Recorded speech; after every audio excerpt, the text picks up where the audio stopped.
പ്രിയപ്പെട്ട വിദ്യാർത്ഥി സുഹൃത്തുക്കളെ, നമ്മൾ ഈ വീഡിയോയിൽ ഡിസ്കസ് ചെയ്യുന്നത് എക്കണോമിക് ഡാറ്റയെ കുറിച്ചാണ്. What is economic data? Economic data എന്ന് പറയുന്നത് it is refers to the quantitative and qualitative information that reflect the economic activity, performance and condition of region, sector or economy over a certain period. ഒരു പ്രത്യേക കാലഘട്ടത്തിലെ economic ആക്ടിവിറ്റിയെ കുറിച്ചോ economic പെർഫോമൻസിനെ കുറിച്ചോ ഒരു റീജിയന്റെ കണ്ടീഷനെ കുറിച്ചോ പ്രത്യേക സെക്ടറിനെ കുറിച്ചുള്ള ക്വാളിറ്റേറ്റീവ് ആയിട്ടുള്ളതോ ക്വാണ്ടിറ്റേറ്റീവ് ആയിട്ടുള്ള ഇൻഫർമേഷനെയാണ് എന്ത് പറയുന്നത്, എക്കണോമിക് ഡാറ്റ എന്ന് പറയുന്നത്. ക്വാണ്ടിറ്റേറ്റീവ് ആയിട്ടുള്ളതോ ക്വാളിറ്റേറ്റീവ് ആയിട്ടുള്ള ഇൻഫർമേഷൻ, ആ ഇൻഫർമേഷൻ എന്ന് പറയുന്നത് എന്തിനെ കുറിച്ചായിരിക്കും? എക്കണോമിക് ആക്ടിവിറ്റികളെ കുറിച്ചായിരിക്കും, എക്കണോമിക് പെർഫോമൻസിനെ കുറിച്ചായിരിക്കും, എക്കണോമിക് കണ്ടീഷൻ ഓഫ് റീജിയൻ ആയിരിക്കും, സെക്ടറിൻ്റെതായിരിക്കും, അല്ലെങ്കിൽ ഒരു എക്കോണമിയെ കുറിച്ചായിരിക്കും. Okay, it encompasses a wide variety of indicators including GDP, inflation, unemployment rates, trade figures, income levels, consumer spending, market trends. ഇതൊക്കെ എന്താണ്? എക്കണോമിക് ഡാറ്റകളാണ്. GDP data, inflation data, unemployment rate, ഒരു രാജ്യത്തിലെ അൺഎംപ്ലോയ്മെന്റ് അല്ലെങ്കിൽ ഒരു സ്റ്റേറ്റിലെ unemployment rate. Economic data can be collected at various level, local, national and global, and helps to capture the overall state of the economy, industry and business and household. Economic data നമ്മൾ various ലെവലിൽ ലോക്കലായിട്ട് collect ചെയ്യാറുണ്ട്, national ഉണ്ട്, global ഉണ്ട്. ഇത് എന്ന് പറയുന്നത് ഒരു എക്കോണമിയോ ഒരു വ്യവസായത്തിന്റെ ഒരു ബിസിനസ് സ്ഥാപനത്തിന്റെ ഒരു ഹൗസ് ഹോൾഡിനെ കുറിച്ചുള്ള ഓവറോൾ അതിനെ കുറിച്ചുള്ള വിവരമാണ് അതിൽ നിന്ന് നമുക്ക് ലഭിക്കുക, അതിനെ കുറിച്ച് മനസ്സിലാക്കാൻ സാധിക്കും. എക്സാമ്പിൾസ് എക്കണോമിക് ഡാറ്റ ഒന്ന് GDP, inflation, unemployment rate, physical deficit, ഇതൊക്കെയാണ് മാക്രോ ലെവൽ ഡാറ്റ എന്ന് പറഞ്ഞാൽ economy as a whole. Micro level data എന്ന് പറയുന്നത് house holding income, consumption pattern, product prices, company revenues. Usage of economic data. ഒന്നാമത്തെ usage എന്ന് പറയുന്നത് economic forecasting എന്ന് പറഞ്ഞു കഴിഞ്ഞാൽ, എക്കണോമിക് ഫോർകാസ്റ്റിംഗ് എന്ന് പറയുമ്പോൾ നമ്മൾ help predict in the future of condition such as growth or recession. നമുക്ക് ഒരു എക്കണോമിക് കണ്ടീഷനെ കുറിച്ച്, ഫ്യൂച്ചറിനെ കുറിച്ച് പ്രെഡിക്റ്റ് ചെയ്യാം എന്ന് പറഞ്ഞാൽ forecasting GDP growth, inflation to plan for future challenges. പല കാര്യങ്ങളെ കുറിച്ച് നമുക്ക് ഒരു എക്കണോമിക് ഫോർകാസ്റ്റിംഗ് ചെയ്യാൻ ഇത് സഹായകരമാണ്. ഓക്കെ, അതുപോലെ തന്നെ second one is policy making. Government use economic data to design and implement policy like monetary policy or physical policy. പല മോണിറ്ററി പോളിസികളും ഫിസിക്കൽ പോളിസികളൊക്കെ ഉണ്ടാക്കുന്നതിന് വേണ്ടിയിട്ട് ഗവൺമെന്റ് യൂസ് ചെയ്യുന്ന ഇത് എക്കണോമിക് ഡാറ്റയുടെ അടിസ്ഥാനം. ഡാറ്റ അവൈലബിൾ ആണെങ്കിലല്ലോ അതിന്റെ അടിസ്ഥാനത്തിലല്ലേ ഗവൺമെന്റിന് പോളിസി ഇൻട്രൊഡ്യൂസ് ചെയ്യാൻ പറ്റുള്ളൂ. അപ്പോൾ അൺഎംപ്ലോയ്മെന്റ് ഡാറ്റ വളരെ ലഭ്യമായി, അതിൽ അൺഎംപ്ലോയ്മെന്റ് ഡാറ്റയിൽ പറയുന്നത് ഹൈ റേറ്റ് ആണ്. അപ്പൊ എന്ത് ചെയ്യണം? പുതുതായിട്ട് ജോബ് ക്രിയേഷൻ നടത്തണം. അതുപോലെ തന്നെ investment decision. Investors analyse economic data to assess market trend, risk factors and potential return. Invest ചെയ്യുന്ന ആളുകൾ എന്ത് ചെയ്യും? എക്കണോമിക് ഡാറ്റ എടുക്കും, അതിന്റെ അടിസ്ഥാനത്തിൽ മാർക്കറ്റിന്റെ trends, risk factors, potential return ഇതൊക്കെ മനസ്സിലാക്കുന്നത്. അതിന്റെ അടിസ്ഥാനത്തിലാണ് അവർ ഇൻവെസ്റ്റ്മെന്റ് നടത്താറുള്ളത്. Stock market investors may use inflation and interest rate data to decide when to buy or sell asset. ഇൻഫ്ലേഷന്റെയും ഇൻട്രസ്റ്റ് റേറ്റിന്റെയും ഡാറ്റ എടുത്തിട്ടാണ് ഇൻവെസ്റ്റേഴ്സ് സ്റ്റോക്ക് മാർക്കറ്റിൽ വാങ്ങുകയും വിൽക്കുകയും ചെയ്യുന്നത്, ഡിസൈഡ് ചെയ്യുന്നത്. അതുപോലെ തന്നെ ബിസിനസ് പ്ലാനിങ്ങും. Companies use economic data to understand consumer behaviour, market condition, pricing strategy. പല കമ്പനികൾ എന്ത് ചെയ്യുന്നത്? അവരുടെ ബിസിനസ് പ്ലാനിങ്ങിന് വേണ്ടിയിട്ട് എക്കണോമിക് ഡാറ്റ എടുക്കുന്നത്. എന്തിനു വേണ്ടിയിട്ടാണ്? കൺസ്യൂമറുടെ ബിഹേവിയർ ആണ്, കൺസ്യൂമർ ഏത് ടൈപ്പ് സാധനമാണ് വാങ്ങുന്നത് എന്നൊക്കെ മനസ്സിലായി, മാർക്കറ്റിന്റെ കണ്ടീഷൻ, പ്രൈസിംഗ് സ്ട്രാറ്റജി. ഓക്കെ, അടുത്ത് മോണിറ്ററിംഗ് എക്കണോമിക് പെർഫോമൻസ്. രാജ്യത്തിന്റെ ഒരു എക്കോണമിയുടെ പെർഫോമൻസ് മോണിറ്റർ ചെയ്യാൻ വേണ്ടിയിട്ട് ഇത് എക്കണോമിക് ഡാറ്റയാണ് എടുക്കാറുള്ളത്. Development and planning. പല ഗവൺമെന്റിന്റെ പല ഡെവലപ്മെന്റ് പ്രോഗ്രാമുകളും എക്കണോമിക് ഡാറ്റയുടെ അടിസ്ഥാനത്തിലാണ് എടുക്കാറുള്ളത്. Types and features of economic data. Primary and secondary data. Economic data is broadly classified into primary data and secondary data. Primary data എന്ന് പറയുന്നത് എന്താണ്? It is collected directly from the original source of specific purpose. ഒരു പ്രത്യേക കാര്യത്തിന് original സോഴ്സിൽ നിന്ന് നമ്മൾ collect ചെയ്യുന്ന ഡാറ്റ എന്ന് പറയുന്നത് പ്രൈമറി ഡാറ്റ എന്ന് പറയുന്നത്. ഞാൻ ഒരു നിങ്ങളുടെ കോളേജിലെ കാര്യങ്ങളെ കുറിച്ച്, അവിടുത്തെ പഠന നിലവാരത്തെ കുറിച്ച് പഠിക്കാൻ വേണ്ടിയിട്ട് ഞാൻ തീരുമാനിച്ചു. ആ സമയത്ത് ഞാൻ ചെയ്യുന്നതാണ്, പ്രൈമറി ഡാറ്റ ആണെങ്കിൽ ഞാൻ അവിടുത്തെ വിദ്യാർത്ഥികളിൽ നിന്ന് ഡയറക്റ്റ് ആയിട്ട് ഡാറ്റ കളക്ട് ചെയ്യുന്ന രീതിയാണ് എന്ന് പറയുന്നത് പ്രൈമറി ഡാറ്റ എന്ന് പറയുന്നത്.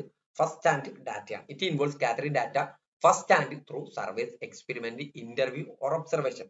ഇത് സർവേയിലൂടെയും എക്സ്പെരിമെന്റിലൂടെയും ഇന്റർവ്യൂയിലൂടെയും ഒബ്സർവേഷനിലൂടെയൊക്കെയാണ് ഈ ഡാറ്റ എടുക്കാറുള്ളത്. ഇതിന്റെ ഫീച്ചേഴ്സ് എന്ന് പറയുന്നത് ദിസ് ഇസ് എ ഒറിജിനാലിറ്റി. ഇത് വളരെ ഒറിജിനൽ ആയിരിക്കും. It is a relevant design specifically to address researcher or organise specific objective. ഞാൻ എന്തിനെ കുറിച്ചാണ് പഠിക്കാൻ ഉദ്ദേശിക്കുന്നത് അതിനെ കുറിച്ചുള്ള ഡാറ്റ ആയിരിക്കും ഞാൻ എടുത്തിട്ടുണ്ടാവും. timelines reflect current condition. നമുക്ക് current condition മനസ്സിലാക്കാൻ കഴിയും, making it highly useful for present analysis. Control over data quality. Researcher has full control over the method used, ensure reliability and precision. എന്ന് പറഞ്ഞാൽ റിസർച്ചർക്ക് ഈ ഡാറ്റയിൽ ഒരു കൺട്രോൾ ഉണ്ടാവും, എന്ത് കളക്ട് ചെയ്യണം, എന്ത് മെത്തേഡ് എടുക്കണം ഒക്കെ തരും. അതുകൊണ്ട് തന്നെ അത് റിലയബിലിറ്റി ആയിരിക്കും. Cost and time intensive requires significant resource to and time to gather. അതിന് വളരെ കൃത്യമായിട്ട് അത്യാവശ്യമായിട്ട് റിസോഴ്സ് ആവശ്യമാണ്, വളരെ ടൈമും ഈ ഡാറ്റയ്ക്ക് അത്യാവശ്യമായിട്ടുള്ള ഒന്നാണ്.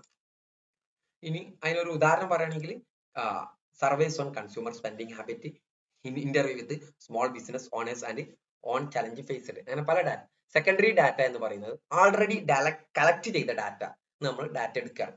Okay, it refers to the information that has already been collected processed and published by other entity. മറ്റു എൻറ്റിറ്റി പബ്ലിഷ് ചെയ്ത അല്ലെങ്കിൽ മറ്റു എൻറ്റിറ്റി കളക്ട് ചെയ്ത ഡാറ്റയെ നമ്മൾ ഡാറ്റ കളക്ട് ചെയ്യുന്നതിന് എന്ത് പറയാം, സെക്കൻഡറി ഡാറ്റ എന്ന് പറയുന്നത്. It can be used for further analysis and researcher by organisation or individuals. ആദ്യം കളക്ട് ചെയ്തതിന് ഫർദർ അനാലിസിസിനാണ് ഇത് യൂസ് ചെയ്യാറുള്ളത്. ഇനി ഇതിന്റെ ഫീച്ചേഴ്സ് ആണ് പറയുന്നത്.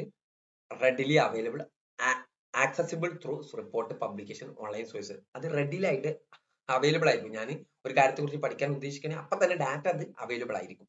കോസ്റ്റ് എഫക്റ്റീവ് ആയിരിക്കും, വളരെ കുറച്ച് സമയം മതി, കോസ്റ്റ് വളരെ കുറവായിരിക്കും. Broad coverage often covers large population long period, making it ideal for trend analysis. Large പോപ്പുലേഷന് ഇത് കളക്ട് ചെയ്യാൻ സാധിക്കും, ലോങ് പീരിയഡിലേക്കുള്ളത് ആയിട്ട്. അതുപോലെ തന്നെ ഇതിന് ട്രെൻഡ് മനസ്സിലാക്കാൻ സാധിക്കും. ലിമിറ്റഡ് കൺട്രോൾ ഓവർ ക്വാളിറ്റി, ക്വാളിറ്റിയിൽ ലിമിറ്റഡ് കൺട്രോൾ ഉണ്ടാവുള്ളൂ. May lack specificity, secondary data may not align perfectly with the research specific needs.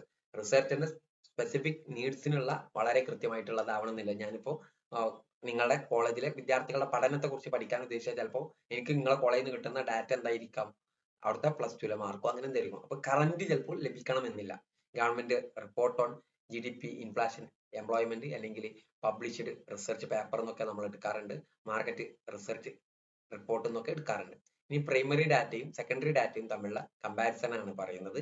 ഒന്ന് പ്രൈമറി ഡാറ്റ ഫസ്റ്റ് ഹാൻഡ് ആണ്, ഫസ്റ്റ് ഹാൻഡ് ആയിട്ട് കളക്ട് ചെയ്യുക, ആദ്യമായിട്ട് കളക്ട് ചെയ്യാണ് എന്ന് പറഞ്ഞാൽ. സെക്കൻഡറി ഡാറ്റ എന്ന് പറഞ്ഞാൽ ആൾറെഡി കളക്റ്റഡ് ഡാറ്റ ആണ്, specific to the researcher objective.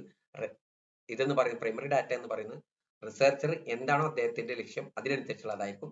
മറ്റേത് എന്തായിരിക്കും, ജനറൽ പർപ്പസ് ഉള്ള ഡാറ്റ ആയിരിക്കും, പ്രീവിയസ് റിസർച്ച് ഡാറ്റ ആയിരിക്കും. പ്രൈമറി ഡാറ്റ എന്തായിരിക്കും, high cost and time consuming ആയിരിക്കും. എന്നാൽ secondary data cost effective, quick ആയിരിക്കും. Okay, full control over the data and collection process. Primary ഡാറ്റയിൽ ആരാണോ റിസർച്ച് ചെയ്യുന്നത് അയാൾക്ക് ആ ഡാറ്റയിൽ ഫുൾ കൺട്രോൾ ഉണ്ടായിരിക്കും. എന്നാൽ സെക്കൻഡറി ഡാറ്റയിൽ നോ കൺട്രോൾ ആയിരിക്കും. ഇതിന് എക്സാമ്പിൾ എന്ന് പറയുന്നത് പ്രൈമറി ഡാറ്റയ്ക്ക് surveys, experiment, interviews, government report, published articles. Source of economic data. Economic ഡാറ്റന്റെ സോഴ്സ് എന്ന് പറയുന്നത് ഒന്ന് ഗവൺമെന്റ് ഏജൻസീസും അതിന്റെ ഇൻസ്റ്റിറ്റ്യൂഷനും നമുക്ക് ഡാറ്റ കിട്ടും. Government collect significant portion of economic data to monitor and regulate the economy. Economy monitor ചെയ്യുന്നതിനും regulate ചെയ്യുന്നതിനും വേണ്ടിയിട്ട് എക്കണോമിക് ഡാറ്റ ആര് കളക്ട് ചെയ്യാൻ, ഗവൺമെന്റ് കളക്ട് ചെയ്യാൻ. ആ ഡാറ്റ നമുക്ക് ലഭ്യമാക്കും. റിസർവ് ബാങ്ക് ഓഫ് ഇന്ത്യയുടെ ഡാറ്റ ഉണ്ടാവും, NSOന്റെ ഡാറ്റ ഉണ്ടാവും, മിനിസ്റ്റർ ഓഫ് ഫിനാൻസിന്റെ ഡാറ്റ ഉണ്ടാവും, നീതി ആയോഗിന്റെ ഡാറ്റ ഒക്കെ ഉണ്ടാവും. ഈ ഡാറ്റകളൊക്കെയാണ് നമ്മൾ എടുക്കാറുള്ളത്. അതിൽ ഓരോന്നിലും വ്യത്യസ്ത കാര്യങ്ങളായിരിക്കും. RBI എന്തായിരിക്കും, interest rate, inflation, exchange rate, ഈ കാര്യങ്ങളായിരിക്കും. NSOന് എന്തായിരിക്കും, GDP, അൺഎംപ്ലോയ്മെന്റ്, അതുപോലെ തന്നെ സെൻസസ് ഡാറ്റ ആയിരിക്കും. മിനിസ്റ്റർ ഓഫ് ഫിനാൻസിൽ ബഡ്ജറ്റ് റിപ്പോർട്ട്, പബ്ലിക് ഡെപ്റ്റ് ഉണ്ടായി, അങ്ങനത്തെ ഡാറ്റ ആയിരിക്കും. നീതി ആയോഗിൽ എക്കണോമിക് പ്ലാനിങ് ഡാറ്റ ആയിരിക്കും. ഇനി ഇന്റർനാഷണൽ ഓർഗനൈസേഷൻ എന്ന് പറഞ്ഞു കഴിഞ്ഞാൽ ഗ്ലോബൽ ഇൻസ്റ്റിറ്റ്യൂഷനുകൾ ഉണ്ട്. International organisation, world bank, IMF പോലുള്ള അവരുടെ കയ്യിൽ നിന്ന് ഇന്റർനാഷണൽ ട്രെൻഡ്സും എക്കണോമിക് പെർഫോമൻസിന്റെ വ്യത്യസ്ത ഡാറ്റകൾ ലഭ്യമാകും. വേൾഡ് ബാങ്കിന്റെ കയ്യിൽ നിന്നാണ് പോവർട്ടി ഡെവലപ്മെന്റ് ഇൻഡിക്കേറ്റേഴ്സിന്റെ ഒക്കെ ഡാറ്റകൾ ലഭ്യമാകാറുള്ളത്. GDP, ഇൻഫ്ലേഷൻ, എക്സ്ചേഞ്ച് റേറ്റിന്റെ ഡാറ്റ IMFന്റെ കയ്യിൽ നിന്നാണ് ലഭ്യമാകുക. UNDPന്റെ ഡാറ്റയിലാണ് HDI ഡാറ്റ ഉണ്ടായിരിക്കുക. വേൾഡ് ട്രേഡ് ഓർഗനൈസേഷന്റെ ഡാറ്റയ്ക്കും ട്രേഡ് ഡാറ്റയും സ്റ്റാറ്റിസ്റ്റിക്സ് ഡാറ്റയൊക്കെ ഉണ്ട്. ഇനി വല്ല ഫിനാൻഷ്യൽ ഇൻസ്റ്റിറ്റ്യൂഷൻ, സ്റ്റോക്ക് എക്സ്ചേഞ്ചിൽ നിന്നൊക്കെ നമുക്ക് ഡാറ്റ കിട്ടും. Bank, stock exchange, financial organisation regularly release data on market condition, transaction and investment. ബാങ്കുകൾ, സ്റ്റോക്ക് എക്സ്ചേഞ്ച്, ഫിനാൻഷ്യൽ ഓർഗനൈസേഷൻ ഒക്കെ റെഗുലർലി ആയിട്ട് എന്ത് ചെയ്യുന്നുണ്ട്, ഡാറ്റകൾ റിലീസ് ചെയ്യാറുണ്ട്. Market condition, transaction, investment data ഒക്കെ. ഇപ്പോൾ സ്റ്റോക്ക് എക്സ്ചേഞ്ചിന്റെ ഡാറ്റ NSEന്റെയും BSEന്റെയും ഉണ്ടാവും. Market indices, stock price, trading volume. അതുപോലെ തന്നെ സെൻട്രൽ ബാങ്കിന്റെ കയ്യിൽ മോണിറ്ററി പോളിസി റിപ്പോർട്ട് ഉണ്ടാവും, ഇൻട്രസ്റ്റ് റേറ്റ് ഉണ്ടാവും, കറൻസി റിസർവ് ഉണ്ടാവും. കൊമേഴ്ഷ്യൽ ബാങ്കിന്റെ അടുത്ത് credit, lending trend, interest rate report ഉണ്ടാവും. അതേപോലെ തന്നെ private research firm, market analyst വളരെ കൃത്യമായിട്ട് പ്രൈവറ്റ് കമ്പനി കളക്ട് ചെയ്യും പല ഡാറ്റകളും. ആ ഡാറ്റ അവൈലബിൾ ആയിരിക്കും.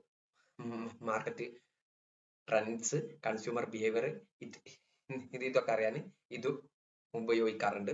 അതിന് നമുക്ക് പറയാൻ പറ്റുന്നത് കൺസൾട്ടിംഗ് ഫേമുകൾ ഉണ്ടാവും, സർവേ ഫേമുകൾ ഉണ്ടാവും, ഫിനാൻഷ്യൽ ന്യൂസ് ഔട്ട്ലെറ്റുകളൊക്കെ ഉണ്ടാവും. ഇതൊക്കെ ഇന്റർനാഷണൽ ലെവലിലുള്ളതാണ് ഇതിൽ എക്സാമ്പിൾ ആയിട്ട് പറഞ്ഞിട്ടുള്ളത്. അതേപോലെ തന്നെ അക്കാദമിക് ആൻഡ് റിസർച്ച് ഇൻസ്റ്റിറ്റ്യൂഷൻ ഉണ്ടാവും, വേരിയസ് യൂണിവേഴ്സിറ്റി റിസർച്ച് ഇൻസ്റ്റിറ്റ്യൂഷൻ ഉണ്ടാവും. അവർ കളക്ട് ചെയ്യുന്ന ഡാറ്റ ഉണ്ടാവും, അത് അവർ പബ്ലിക്കിലേക്ക് പബ്ലിഷ് ചെയ്യാറുണ്ട്. ഇപ്പൊ ഞാൻ എന്റെ PhD ചെയ്ത് കഴിഞ്ഞാൽ ഒരു ഡാറ്റ അതിൽ നിന്ന് അവൈലബിൾ ആവും.